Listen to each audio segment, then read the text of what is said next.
بسم اللہ الرحمن الرحیم۔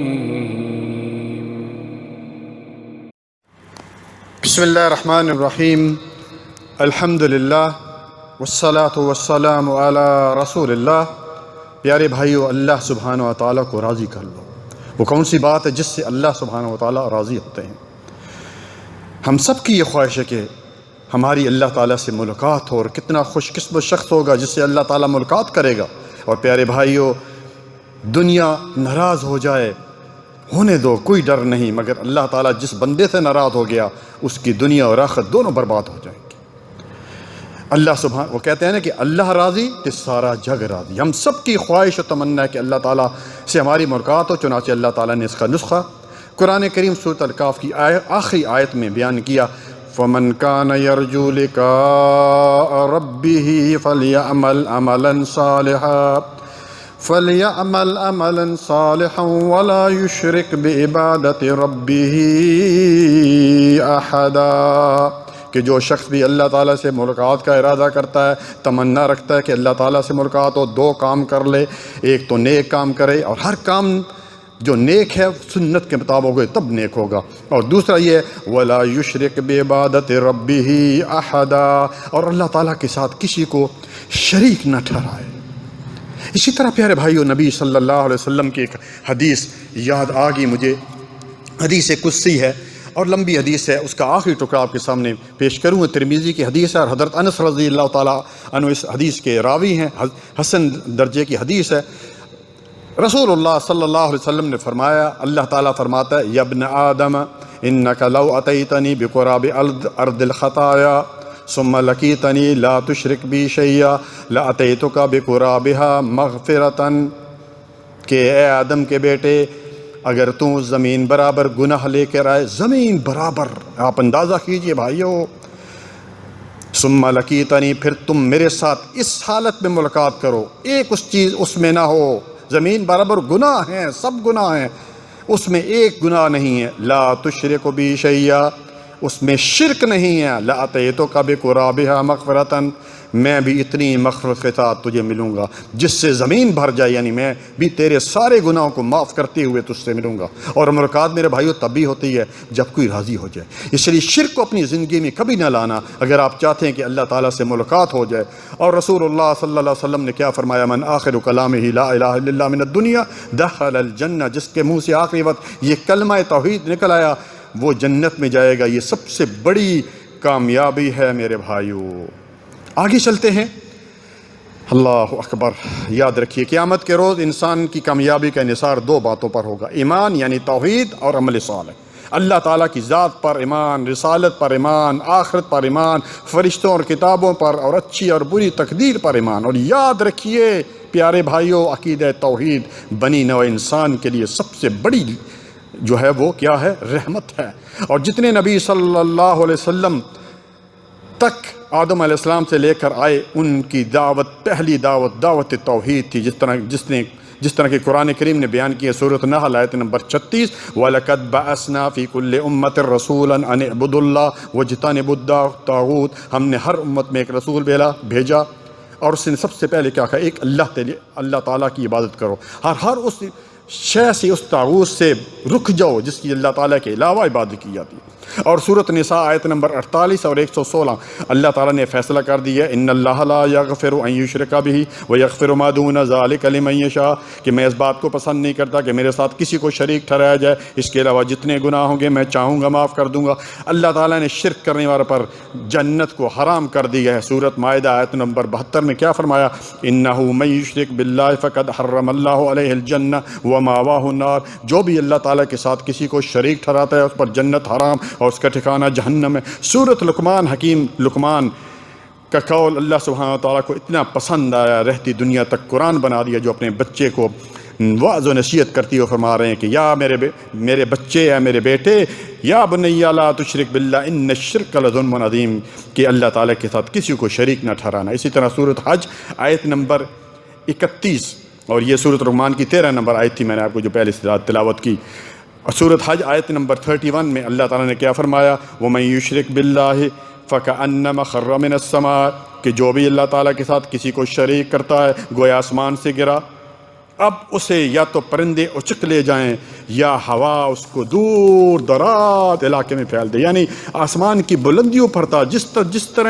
جسے ہی اس نے شرک شروع کیا تو پھر کیا ہوا، اس کو پرندے نوچ کر کھائیں اور ہوا دور دراز جگہ پہ اس کو پھینک دے. سیدنا ابن مسعود رضی اللہ تعالیٰ عنہ بیان کرتے ہیں کہ من ماتا، آپ صلی اللہ علیہ وسلم نے فرمایا من ماتا وہو یدعو من دون اللہ ندًا دخل النار، جس کی موت اس حالت پہ ہوئی کہ اللہ تعالیٰ کے ساتھ کسی کو پکارتا تھا، غیر اللہ کو پکارتا تھا، وہ جہنم میں گیا. بخاری. اسی طرح آپ صلی اللہ علیہ وسلم نے حضرت معاذ رضی اللہ تعالیٰ عنہ کو نصیحت فرمائے تھے کہ یا معاذ لا تشرک باللہ وان قتلت او حرقت، کہ اے معاذ اللہ کے ساتھ کسی کو شریک نہ ٹھہرانا. ہاں، اللہ تعالیٰ کے ساتھ کسی کو شریک ٹھہرانا، تمہارے ٹکڑے کر دیے جائیں، تمہیں جلا کر رخ کر دیا جائے، قتل کر دیے جانا منظور کر لینا، جلا دیے جانا منظور کر دینا، لیکن اللہ تعالیٰ کے ساتھ کسی کو شریک نہ ٹھہرا. مسند احمد کی روایت.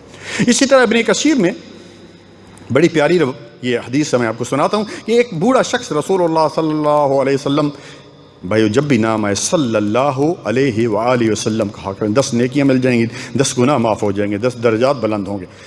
ایک شخص آپ صلی اللہ علیہ وآلہ وسلم کی خدمت میں حاضر ہوا، عرض کیا کہ میری ساری زندگی گناہوں میں گزری ہے، کوئی گناہ ایسا نہیں جس کا میں نے ارتکاب نہ کیا.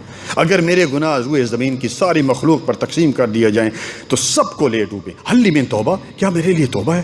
سنیے پیارے بھائیوں اور پیاری بہنوں، عقیدہ توحید کی اسلام میں کتنی اہمیت ہو. تو آپ صلی اللہ علیہ وسلم نے اس سے فرمایا کیا تو اسلام لے کر آئے ہو؟ تو اس نے کہا ہاں، اشہد اللہ الہ الا اللہ و اشہد ان محمدن عبدہ و رسولہ، میں اس بات کا اقرار کرتا ہوں کہ اللہ کے علاوہ کوئی معبود برحق نہیں اور رسول اللہ صلی اللہ علیہ وسلم اللہ کے رسول اور بندے ہیں. تو آپ صلی اللہ علیہ وسلم نے فرمایا، کیا فرمایا اس شخص کے کہ جا اللہ معاف کرنے والا ہے اور گناہوں کو نیکیوں سے بدلنے والا ہے. اس بوڑھے شخص نے عرض کیا کیا میرے سارے گناہ اور جرم معاف ہو جائیں گے؟ ارشاد فرمایا تیرے سارے گناہ اور جرم معاف ہو جائیں گے. ابن کثیر میں یہ حدیث موجود. معزز سامعین کرام غور فرمائیے، ایک طرف آپ صلی اللہ علیہ وآلہ وسلم کا حقیقی چچا ہے جس نے عمر بھر دین کے معاملے میں آپ صلی اللہ علیہ وسلم کی رفاقت کا حق ادا کیا، لیکن عقیدہ توحید پر ایمان لانے کی وجہ سے جہنم کا مستحق ٹھہرا. اور دوسری طرف ایک اجنبی شخص جس کے بارے میں آپ صلی اللہ علیہ وسلم نے کیا فرمایا، ابھی میں آپ کے سامنے وہ حدیث پڑھی ہے کہ اور رسول اللہ صلی اللہ علیہ وسلم سے کوئی خونی رشتہ نہیں اس شخص کا میرے بھائیو، اور وہ خود اپنے یعنی بے پناہ گناہوں کا اعتراف بھی کر رہا ہے، محض عقیدہ توحید پر ایمان لے آنے کی وجہ سے جنت کا مستحق ٹھہرا. اللہ اکبر. اللہ تعالی ہم سب کو جو ہے وہ توحید پر استقامت دے. پیارے بھائیو، موت اللہ تعالیٰ کی توحید کا زبردست اعلان ہے کہ جسے موت آ جائے وہ مشکل کشا نہیں ہو سکتا، جسے موت آ جائے وہ دستگیر نہیں ہو سکتا، جسے موت آ جائے وہ غوث اعظم نہیں ہو سکتا، جسے موت آ جائے وہ بگڑی بنانے والا نہیں ہو سکتا، جسے موت آ جائے وہ کرنی والا نہیں ہو سکتا، جسے موت آ جائے وہ داتا نہیں ہو سکتا، جسے موت آ جائے وہ غریب نواز نہیں ہو سکتا، جسے موت آ جائے وہ حاجت روا نہیں ہو سکتا، جسے موت آ جائے وہ گنج بخش نہیں ہو سکتا، جسے موت آ جائے وہ لجپال نہیں ہو سکتا، جسے موت آ جائے وہ مختار کل نہیں ہو سکتا، جسے موت آ جائے میرے بھائی موت جو آ گئی وہ تو قبر میں چلا گیا. اور لوگوں ابھی کسی کو دعا کی ضرورت ہے، کسی کو اولاد کی ضرورت ہے اور وہ قبر میں پہنچے، جیسے کہ رب العالمین کا فرمان ہے سورۃ یوسف آیت نمبر 40 میں اللہ تعالیٰ نے کیا فرمایا، ما تعبدون من دونہ الا اسماء سمیتموها انتم وآباؤکم ما انزل اللہ بها من سلطان ان الحکم الا للہ امر اللہ تعبدوا الا ایاہ. اس کے سوا یعنی اللہ کے علاوہ جن کی عبادت پوجا پاٹ کر رہے ہو سب نام ہے، یہ تم نے نام رکھ لی ہیں. اللہ تعالیٰ نے تو اس کی کوئی سند جاری نہیں کی. اللہ تعالیٰ نے کسی کے بارے میں غوث اعظم اور غریب نواز اور حاجت روا کسی کو نہیں کہا، جو تم نے اور تمہارے باپ داد نے خود ہی گھڑ لی ہیں. اللہ تعالیٰ نے کوئی دلیل نازل نہیں کی. اور میرے بھائیو، اللہ تعالیٰ کا حکم تو یہ ہے کہ اللہ تعالیٰ کا حکم صرف چلے گا، اور اس کا فرمان ہے کہ کسی کی عبادت نہ کرو. اور آپ جانتے ہیں آپ صلی اللہ علیہ وآلہ وسلم نے اپنی بعثت مبارک کے بعد مکہ مکرمہ میں 13 سال دعوت توحید دیتے رہے. قولوا لا الہ الا اللہ تفلحون. ایک اس کلمے کا اقرار کر لو، کامیاب ہو جاؤ گے. یاد رکھیں میرے بھائی، اگر آپ چاہتے ہیں کہ اللہ تعالیٰ ہم اور آپ سے راضی ہو تو اپنی زندگی توحید پر گزاریے. شرک پر اگر کسی کی موت آ جائے تو دنیا کی کوئی ہستی اسے اللہ تعالیٰ کے عذاب سے بچا نہیں سکتی. اور اللہ تعالیٰ ہمیں معاف فرمائے۔ پیارے بھائیوں، کلمہ گو مشرک، کلمہ گو آج کلمہ پڑھنے والے اس شرک میں ملوث ہیں۔ اسی مسلمان کے اس شرک کو دیکھتے ہوئے ایک شاعر ہیں مولانا حالی رحمۃ اللہ علیہ، بڑا پیارا شعر یاد آ گیا، آپ کو سنا دیتا ہوں۔ کیا خوب کہا تھا گا،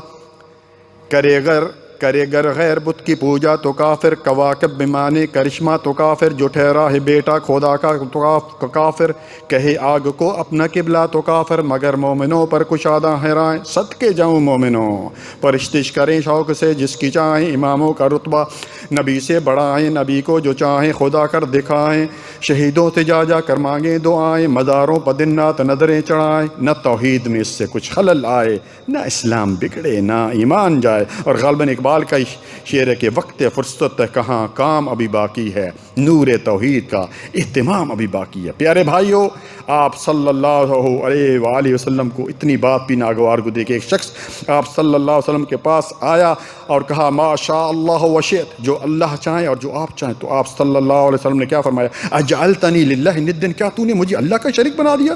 بلکہ صرف یہ کہو ما شاء اللہ وحدہ، کہ جو اکیلا اللہ چاہے۔ میرے پیارے بھائیو، تعصب سے ہٹ کر یہ بات کہوں گا، آج ہم جن مذہبی اکابرین کی خاطر قرآن و سنت کی وعدہ تعلیم کو پس پشت ڈال کر غلط عقائد پر زندگی بسر کریں، وہ ہمارے کام نہیں آئیں گے۔ اس لیے خواب غفلت سے جاگیں اور شرک کو ہر پہلو سے سمجھیں، توحید پر اپنی زندگی گزاریں۔ آخری حدیث سنا کر بات ختم کروں گا۔ آپ صلی اللہ علیہ وسلم نے فرمایا قیامت کے دن اللہ تعالیٰ، مسلم احمد کی روایت ہے، ایک جہنمی کو فرمایا کیا تجھے دنیا میں، یعنی کیا تجھے دنیا کی جو مال ہے، سونا ہے، چاندی ہے، سب دے دی جائے، کیا تو اس سے جہنم سے بچنا پسند کرے گا؟ کہے گا ہاں اللہ۔ تو اللہ تعالیٰ کیا فرمائے گا، میں نے دنیا میں اس سے بہت کم چیز کا مطالبہ کیا تھا کہ میرے ساتھ کسی کو شریک نہ ٹھہرانا، مگر تم باز نہیں آیا۔ آخری شعر سنا کر اب بات ختم کروں گا۔ توحید تو یہ ہے، اللہ حشر میں کہہ دے، یہ بندہ دو عالم سے خفا میرے لیے تھا۔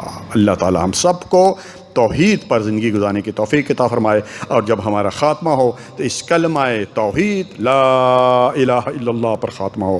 السلام علیکم ورحمۃ اللہ وبرکاتہ۔